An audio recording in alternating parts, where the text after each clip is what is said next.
গুৱাহাটী মহানগৰীৰ পথ আৰু আমাৰ সমগ্ৰ নগৰখনক দক্ষিণ পূব এছিয়াৰ দুৱাৰদলি হিচাপে নিৰ্মাণ কৰাৰ দিনত আজি দিনটো অতি এটা গুৰুত্বপূৰ্ণ দিন।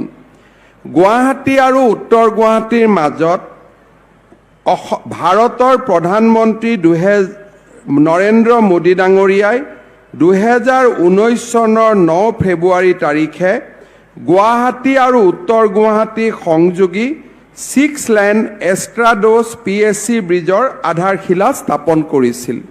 যেতিয়া উত্তৰ গুৱাহাটীলৈ গোটেই দলংখন নিৰ্মাণ হ'ব, এই দলংখনৰ নিৰ্মাণ কাৰ্যত ব্যয় হ'ব 2608 কোটি টকা।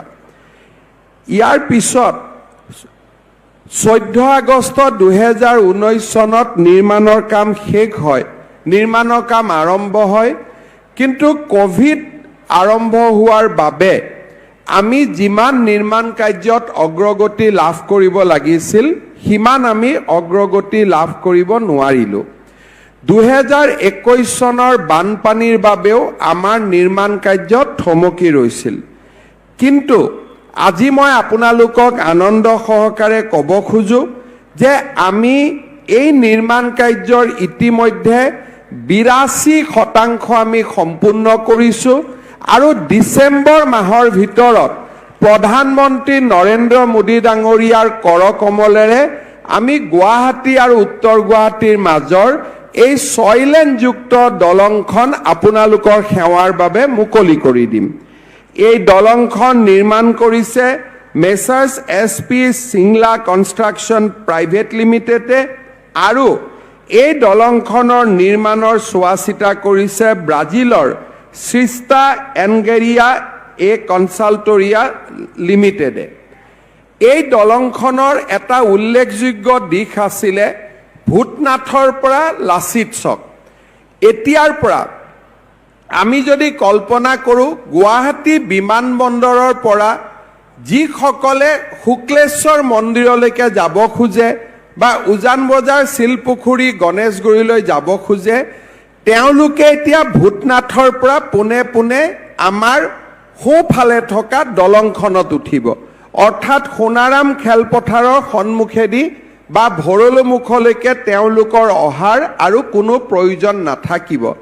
ব্ৰহ্মপুত্ৰৰ নান্দনিক দৃশ্য চাই তেওঁলোকে খুব ধুনীয়া কৰি আমাৰ লাচিত সেতুত উপনীত হ'ব।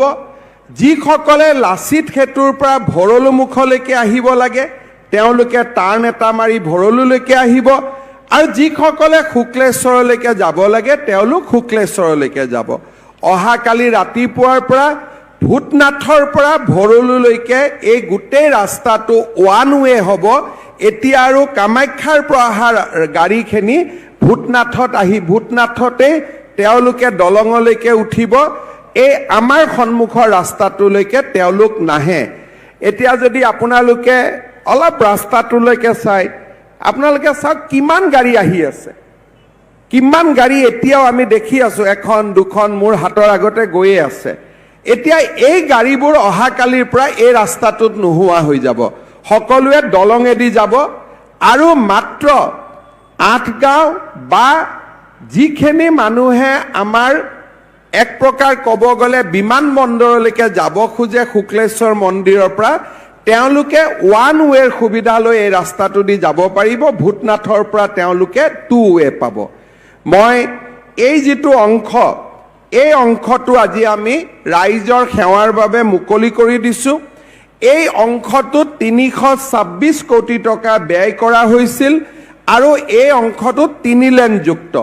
আজি আমি ভৰলু যিটো 2 লেনযুক্ত পথেদি এয়াৰপৰ্টৰ পৰা শুক্লেশ্বৰ মন্দিৰলৈকে যাওঁ, এতিয়া আমি 3 লেনযুক্ত পথ এটা পাম। গতিকে সেই দলংখনৰ ওপৰতো ভিৰ নহ'ব। এই যিখিনি দলং আজি আমি মুকলি কৰি দিলোঁ, 2টা ৰটাৰীৰ সৈতে ই প্ৰায় 1.5 কিলোমিটাৰ আৰু ই 1.8 মিটাৰ ব্ৰডকাষ্ট কৰাৰ উপৰিও ৰাজ্যত প্ৰথমবাৰৰ বাবে সেতু নিৰ্মাণত 50 metre span PSC precast segmental ছুপাৰষ্ট্ৰাকচাৰ ইয়াত নিৰ্মাণ কৰা হৈছে। সেইবাবে এক্সপানশ্যন জইণ্ট হ্ৰাস পাব আৰু আমি ড্ৰাইভিঙৰ সুন্দৰ অভিজ্ঞতা প্ৰদান কৰিবলৈ 4টা স্পান ডেকো ইয়াতে ব্যৱহাৰ কৰা হৈছে। এই ইলেভেটেড কৰিডৰটোত যিবিলাক মেটেৰিয়েল ব্যৱহাৰ কৰা হৈছে তাৰ ফলত ইয়াত নইজ বেৰিয়াৰ সৃষ্টি হ'ব, অৰ্থাৎ যান বাহনৰ শব্দ আমাৰ সোণাৰাম স্কুলত পঢ়ি থকা ছাত্ৰ ছাত্ৰীসকলেও নুশুনিব। তেওঁলোকক ইয়াত আমি এটা কৃত্ৰিম সাউণ্ড বেৰিয়াৰ বা শব্দ প্ৰদূষণ শব্দ নিয়ন্ত্ৰণৰ ব্যৱস্থা কৰিছোঁ। ইয়ালৈকে আমি এই এলিভেটেড কৰিডৰটোত উঠিলেই আমি ব্ৰহ্মপুত্ৰৰ নান্দনিক দৃশ্য দেখিবলৈ পাওঁ আৰু আজি এই এলিভেটেড কৰিডৰটোৱে গুৱাহাটীৰ মৰ্যাদা বহু পৰিমাণে আগুৱাই দিলে। অলপ আগতে আমি এই দলংখনৰ ইটো মূৰ অৰ্থাৎ গৌৰীপুৰত উপস্থিত আছিলোঁ। মন্ত্ৰী অশোক সিংহাল ডাঙৰীয়া আৰু মই অলপ আগতে গৌৰীপুৰতো ট্ৰাম্পেড এটা অৰ্থাৎ আমি যেনেকৈ দিল্লীৰ এইমছ আদিত দেখোঁ যে মাটিৰ পৰা ওপৰতে ৰটাৰী নিৰ্মাণ হয়, তেনেকৈ গৌৰীপুৰত যাতে যান বাহনৰ ভিৰ হ'ব নালাগে তাৰ কাৰণেও আজি আমি 407 কোটি টকা ব্যয়েৰে নতুন ট্ৰাম্পেড এটা নিৰ্মাণৰো আধাৰশিলা স্থাপন কৰি ইয়ালৈ আহিছোঁ। মোৰ আপোনালোকলৈকে অনুৰোধ যে অহাকালি ৰাতিপুৱাৰ পৰা আপোনালোকে এই ৰাস্তাটো ব্যৱহাৰ কৰিব। ব্ৰহ্মপুত্ৰখন মেৰিন ড্ৰাইভৰ দৰে আপোনালোকে দেখা পাব আৰু আপোনালোকেও নতুন গুৱাহাটীৰ নতুন প্ৰতিচ্ছবি দেখিবলৈ পাব। আপোনালোকে জানে যে গুৱাহাটীত যোৱা কেইটামান দিনত Maligaon flyover, zoo road flyover, Ganeshguri flyover, super market flyover এই গোটেইবিলাক কাম সম্পূৰ্ণ কৰাৰ পিছত কেইদিনমান আগতে আমি চাইকেল ফেক্টৰীৰ ওপৰতো ফ্লাইঅভাৰৰ আধাৰশিলা কৰিছোঁ। তাৰো নিৰ্মাণৰ কাম আৰম্ভ, এলিভেটেড কৰিডৰ এটা বনোৱাৰ কামো খুব সোনকালে আৰম্ভ হ'ব। অৰ্থাৎ যিসকলে কামাখ্যা মন্দিৰত যাব তেওঁলোকে পোনে পোনে মালিগাঁৱৰ পৰা পাণ্ডুলৈকে যাব, পাণ্ডুনাথত তেওঁলোকে ব্ৰহ্মপুত্ৰত নতুন যিটো ৰাস্তা বনাইছোঁ তাত উঠিব আৰু ব্ৰহ্মপুত্ৰৰ মাজেদি আহি কামাখ্যাৰ পশ্চিম দুৱাৰেদি প্ৰৱেশ কৰিব। মোৰ মনত ইচ্ছা আছে, ভগৱানে যদি কেতিয়াবা শক্তি দিয়ে এই এলিভেটেড কৰিডৰটোৱে শুক্লেশ্বৰ মন্দিৰৰ পিছফালে লৈ গৈ বাল ভৱনত নমাই দিয়াৰো মোৰ মনত এটা ইচ্ছা আছে, যাতে শুক্লেশ্বৰৰ পৰা আমাৰ লতাশিললৈকে যান বাহন যাতে আমি একেলগে নোহোৱা কৰি দিব পাৰোঁ। মই নাজানো ভগৱানে কিমান শক্তি দিব, মা কামাখ্যা, বাবা শুক্লেশ্বৰ, উমানন্দই যদি শক্তি দিয়ে এইখিনি কামো কেতিয়াবা আমাৰ জীৱনতে আমি দেখিবলৈ পাম। এই কথাখিনিও মই আজি উল্লেখ কৰিছোঁ। ইয়াৰ লগে লগে আমাৰ ব্ৰহ্মপুত্ৰত দলং হোৱাৰ পিছতো আমি যাতে নদীখনক পৰ্যটনৰ কামত ব্যৱহাৰ কৰিব পাৰোঁ, মহেন্দ্ৰ মোহন চৌধুৰী হস্পিটালৰ সন্মুখত খুব ধুনীয়া জাহাজৰ টাৰ্মিনেল এটা নিৰ্মাণ হৈ আছে। 15 আগষ্টত সেই টাৰ্মিনেলটো আমি উদ্বোধন কৰিম।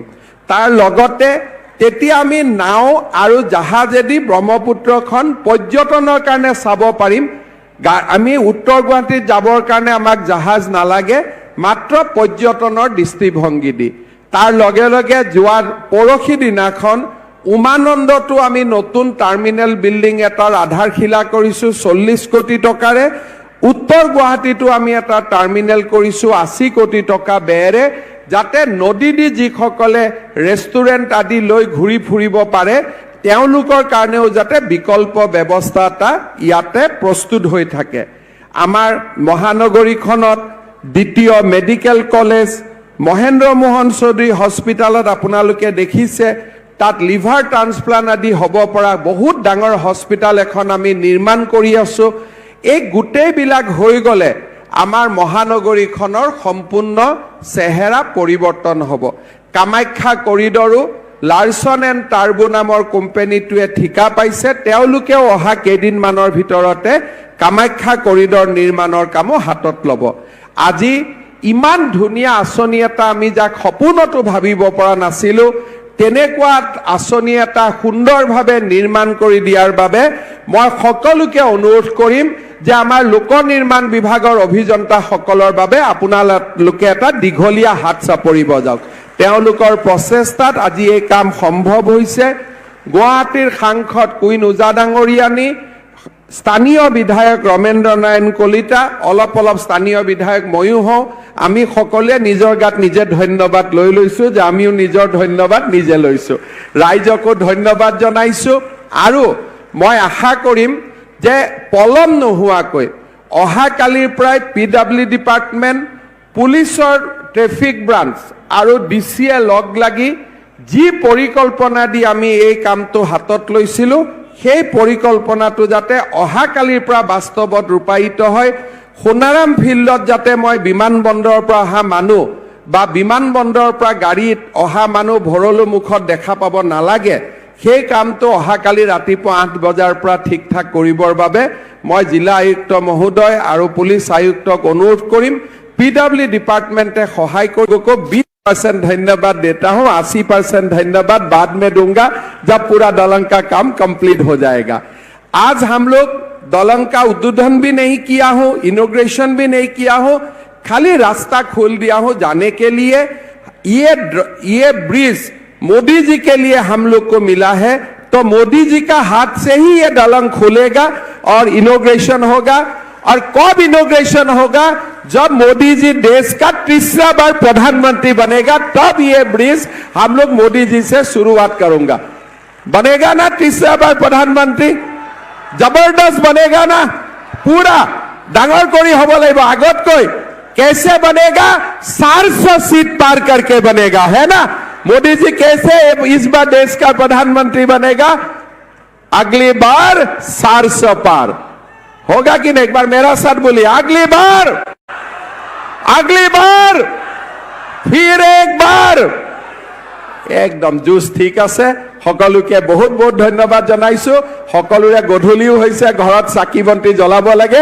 এইখিনিকে কৈ আমি ৰাষ্ট্ৰীয় সংগীত গাই আমি ইয়াৰ পৰা বিদায় লম। যাৰ গাড়ী মটৰ আছে দলঙৰ ওপৰ দিও যাব পাৰে। বহুত বহুত ধন্যবাদ। জয় হিন্দ, বন্দে মাতৰম।